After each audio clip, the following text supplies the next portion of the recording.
सभी को नमस्कार। जैसा कि मैं आप सभी को बताया था कि मैं आप सभी बच्चों के लिए ड्रग इंस्पेक्टर से रिलेटेड एमसीक्यू सीरीज लाऊंगा और आज मैं लाया हूं फार्माकोलॉजी से रिलेटेड प्रीवियस ईयर के क्वेश्चन पेपर।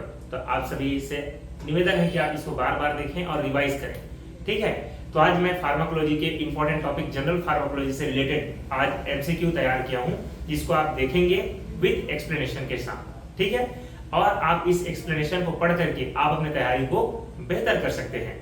किसी भी आंसर को ऑप्शन एलिमिनेशन मेथड का यूज करके हम कैसे एलिमिनेट करके ऑप्शन को आंसर ला सकते हैं, या मेथड भी आपको बताऊंगा, ठीक है।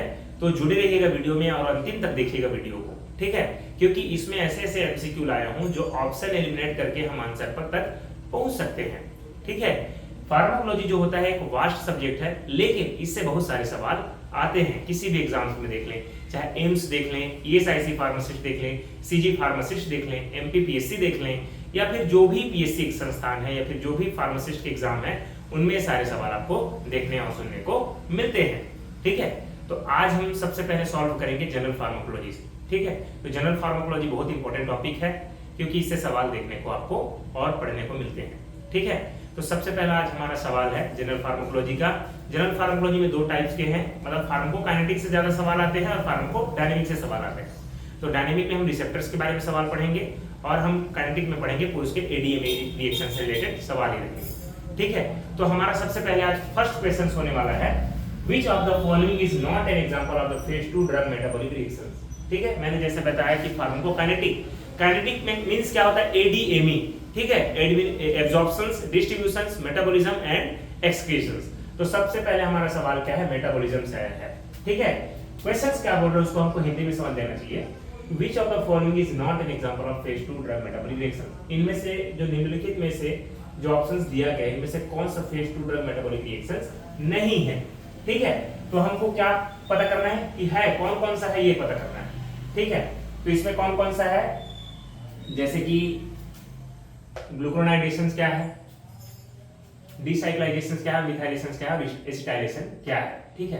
तो इसमें जो डीसाइक्लाइजेशंस है वो क्या है, फेज 2 ड्रग मेटाबॉलिक रिएक्शंस नहीं है, क्योंकि डीसाइक्लाइजेशन क्या है, phase 1 type of the drug metabolic reactions है, ठीक है। ग्लूकोनाइडेशंस, मिथाइलेशंस एंड एसिटाइलेशंस क्या है, फेज 2 ड्रग मेटाबॉलिक रिएक्शन है, ठीक है। तो आप इसको आइडेंटिफाई कर लेंगे कि डीसाइक्लाइजेशंस हमारा क्या होगा, आंसर हो जाएगा, ठीक है। डीसाइक्लाइजेशंस में फेज 1 में होता है क्या, ऑक्सीडेशन आता है, ठीक है, और क्या कहता है, हाइड्रोलिसिस आता है। तो ये सारे जो एग्जांपल्स हैं इसको आपको याद कर लेना है, ठीक है। बहुत सारे बुक्स में उसके ट्रिक्स दिए होंगे, आप उसको रिमेंबर कर सकते हैं, ठीक है। अब हम सेकंड क्वेश्चन लेते हैं, which of the following drug does not act by CMP pathway, ठीक है। तो इस निम्नलिखित में से कौन सा ड्रग है जो सीएमपी पाथवे को फॉलो नहीं करता है, ठीक है। तो हमको क्या पता करना चाहिए, सबसे पहले ऑप्शंस देख लेना चाहिए, oestrogen, somatostatin, glucagon and ACTH, ठीक है। तो यहाँ पर सब क्या है, हार्मोन्स दिख रहे हैं, ठीक है, सारे हार्मोन्स है। जैसे कि सोमेटोस्टेटिन क्या होता है, पैनक्रियास के क्या होता है, बीटा ए सेल से निकलता है, ठीक है। ग्लूकागॉन बीटा बी सेल से निकलता है। और एसीटीएच क्या है, ये तो क्या है, एड्रेनोकॉर्टिकोट्रोपिक थायरोट्रोपिक हार्मोन्स, ठीक है। तो ये सारे हार्मोन है, लेकिन इसमें हमारा आंसर क्या हो जाएगा, जो सीएमपी पाथवे को फॉलो नहीं करता, ठीक है। तो इसमें कौन सा आंसर हो जाएगा, हमारा एस्ट्रोजन हो जाएगा, ठीक है। एस्ट्रोजन जो होता है वो सीएमपी पाथवे को फॉलो नहीं करता है या फिर एक्ट नहीं करता है, उसमें एक्टिविटी उसकी देखने को नहीं मिलती है, ठीक है। अब क्वेश्चन हमारा थर्ड क्या हो जाएगा कि safety and efficacy of the drug are best established in which phase of clinical trials, ठीक है। क्लिनिकल ट्रायल्स में कितने फेज होते हैं, 4 फेज होते हैं, ठीक है।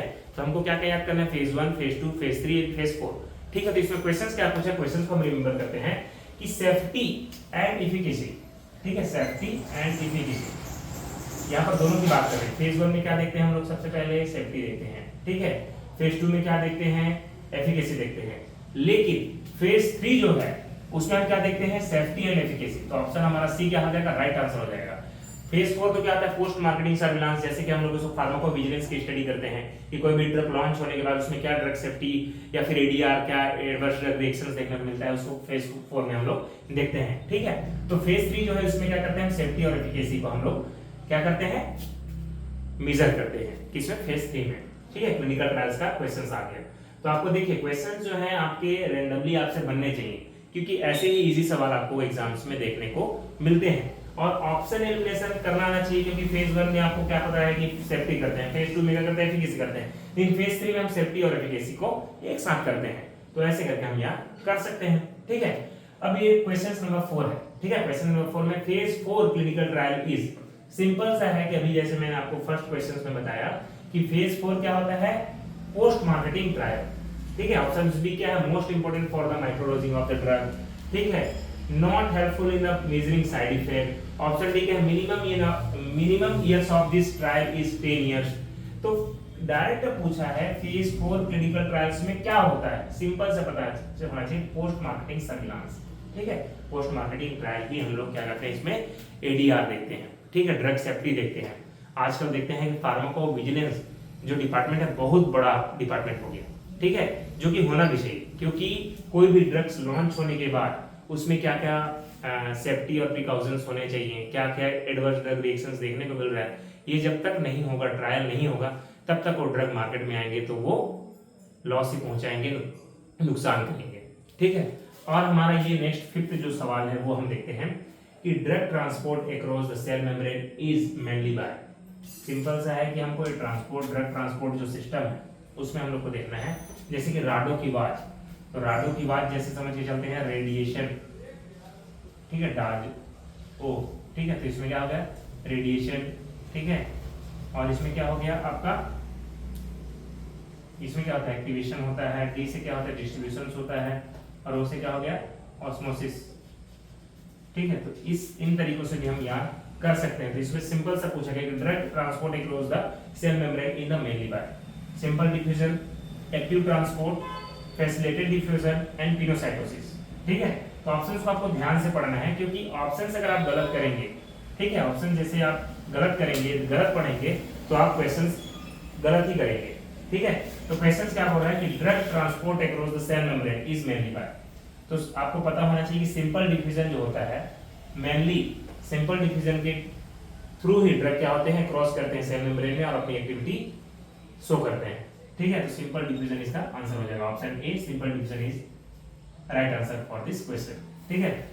क्वेश्चन नंबर 6 हम देखते हैं कि high plasma protein binding of a drug result in, ठीक है, क्वेश्चन आप ध्यान से पढ़िएगा, high plasma protein binding of a drug result in, अगर कोई भी ड्रग जो है उसकी हाई प्लाज्मा प्रोटीन बाइंडिंग है, प्रोटीन मतलब क्या है, कोई भी ड्रग अगर अधिकांशतः प्रोटीन से लंबे टाइम से बाइंड हो जाता है तो उसकी एक्टिविटी क्या होगी, ऑप्शन ए क्या है कि increase in the VD, VD means volume of distribution, ठीक है, distribution, decrease in the glomerular filtration, decrease in glomerular filtration पूछ लिया।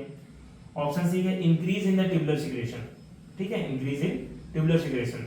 ऑप्शन डी क्या है, डिक्रीज इन ड्रग इंटरेक्शन। ये सारे जो ये ऐसे सवाल जो कॉन्सेप्चुअल सवाल है, इसको आपको कॉन्सेप्ट लगा करके सॉल्व करना है, आप ऐसे ही तुक्का नहीं लगा सकते, ठीक है। जैसे कि आपका high plasma protein binding of a drug result in, ठीक है, अगर कोई ड्रग है, ठीक है, ड्रग है और मान लीजिए प्रोटीन, ठीक है, प्रोटीन, अब ये ड्रग जाकर के इसमें बाइंड कर लिया, बाइंड कर लिया, ठीक, बाइंड करने के बाद क्या होगा कि ये बाइंड अगर कर लिया है तो क्या होगा, तो सिंपल सा बात है कि अगर बाइंडिंग अगर मजबूत है तो सिंपल सा क्या होगा, वॉल्यूम ऑफ डिस्ट्रीब्यूशन कैसे बढ़ेगा, नहीं बढ़ सकता, कैसे बढ़ेगा, तो भाई कि ये बाइंड कर लिया है तो डिस्ट्रीब्यूशन कैसे होगा, ये ड्रग तो डिस्ट्रीब्यूट नहीं होगा ना, ठीक है, तो ये हमारा नहीं होगा, ठीक। क्या हो रहा है, decrease in the glomerular filtration, simple सी बात है कि अगर मान लीजिए इसकी बाइंडिंग हाई है, इसकी बाइंडिंग टाइटली बाइंडिंग है, ठीक है, तो क्या होगा, ये राइट होगा कि इसकी ग्लोमेरुलर फिल्ट्रेशन जो रेट है वो क्या हो जाएगा, डिक्रीज हो जाएगा, तो ये हो जाएगा राइट आंसर, ठीक है। लेकिन increase in the tubular secretions, tubular secretions को इंक्रीज करेगा क्या, नहीं करेगा, क्यों, क्योंकि डिक्रीज करेगा, क्योंकि वो टाइटली बाउंड है, तो बाउंड होगा तो क्या ट्यूबुलर सिक्रेशन भी क्या होगा, डिक्रीज होगा, ये गलत है, ठीक है।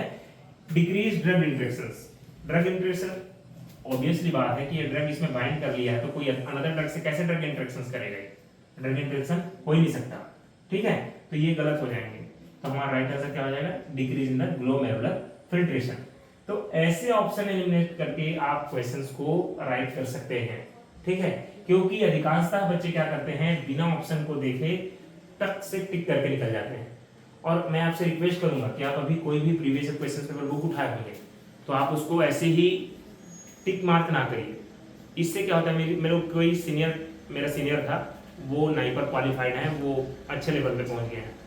उन्होंने मुझे बताया था कि आप प्रीवियस ईयर क्वेश्चन जब सॉल्व करते हैं तो जैसे कि आप क्वेश्चंस पढ़े कि which of the following is not an example of the phase 2 drug metabolic reactions, तो आपको ऐसे टिक मार करके आगे नहीं बढ़ जाना है। क्यों?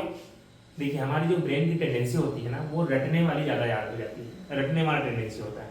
जैसे कि आप क्वेश्चंस देख लीजिए कि नॉट एन एग्जांपल, यहाँ पर नॉट है तो आप चलिए डिसाइक्लाइजेशन क्लिक कर दिए, लेकिन अगर उसी ने घुमा के थोड़ा सा इसको नॉट को ना लगा करके which are the following is an example of the phase 2 reactions बोल दिया, तो आप भी यही सारा रटा रुटा क्वेश्चंस वहां अगर आ गया तो आप यही टिक करके आएंगे और क्वेश्चंस आपका गलत हो जाएगा। और बाद में आप आकर चेक करेंगे मैंने तो पढ़ा था, गलत कैसे हो गया। तो अधिकांशतः बच्चे ऐसे ही करते हैं। तो आपको टिक मार्क नहीं करना है, आपको क्या करना है कि जैसे क्वेश्चंस पढ़े, आंसर आपको पता चला, आपने गोला कर दिया, क्वेश्चंस को गोला करना है, ना कि इसको याद करना है। जब आप 3-4 राउंड आप प्रीवियस ईयर क्वेश्चन को सॉल्व करेंगे ना, तो आपका कॉन्सेप्ट बिल्ड भी हो जाएगा और आप आराम से क्वेश्चंस को सॉल्व आउट करने लग जाएंगे।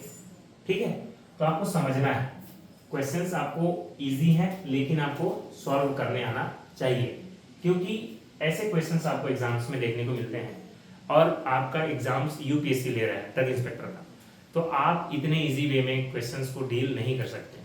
ठीक है, मैं आपको और भी टफ क्वेश्चंस इसमें इंक्लूड करूंगा, और आप मुझे कमेंट करके बिल्कुल बताएं कि आपको किस सब्जेक्ट से रिलेटेड और कौन से टॉपिक से related previous year question paper आपको चाहिए, प्रीवियस ईयर के क्वेश्चंस एनालिसिस कैसे करना है। मैं आपको तरीका तो बता ही रहा हूँ, लेकिन आपको ये करना है कि इन क्वेश्चंस को प्रैक्टिस करने के साथ आपको 100 से 200 क्वेश्चंस डेली सॉल्व करना है।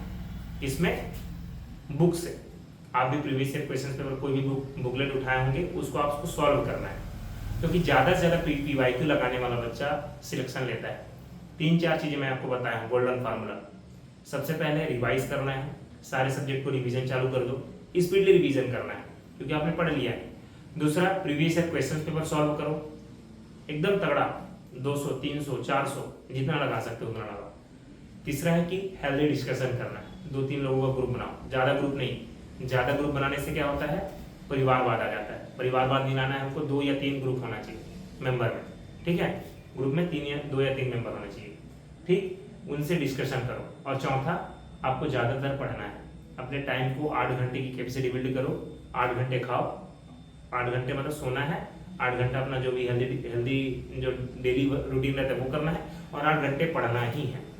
ठीक है, तो सारे स्टूडेंट मेरे इस वीडियो को देखेंगे तो आपको बिल्कुल अच्छा लगेगा, क्योंकि ये हमारा फर्स्ट MCQ सीरीज है और पहला सीरीज में ये सारे क्वेश्चंस आज हमने डील किया है। तो आप सभी को ये अच्छा लगेगा और कोशिश करिएगा कि इसको शेयर करिएगा अपने दोस्तों को। ठीक है, क्योंकि ऐसे हमने ग्राउंड पे क्वेश्चंस दिए हैं तो आपको सॉल्व करने आना चाहिए, और ये सवाल आपको बिल्कुल फार्माकोलॉजी से रिलेटेड आपको एग्जाम्स में देखने को मिलेंगे, क्योंकि फार्माकोलॉजी एक ऐसा सब्जेक्ट है जो सारे एग्जाम्स में आता है। हम इसमें कुछ केस स्टडी रिलेटेड सवाल भी करेंगे, क्योंकि पिछले बार कभी एम्स का एग्जाम दिए थे तो उसमें केस स्टडी बेस्ड क्वेश्चन आया। तो ऐसे क्वेश्चंस को आपको टारगेट करना आना चाहिए और ड्रग के प्रोफाइल आपको याद होने चाहिए। ठीक है, तो जुड़े रहिएगा और चैनल को हमारा सब्सक्राइब कर दीजिएगा, फॉलो भी कर दीजिएगा। अगर वीडियो आपको अच्छा लगा तो लाइक भी कर दीजिएगा। ठीक है, तो थैंक यू सो मच। जय जोहार, जय छत्तीसगढ़।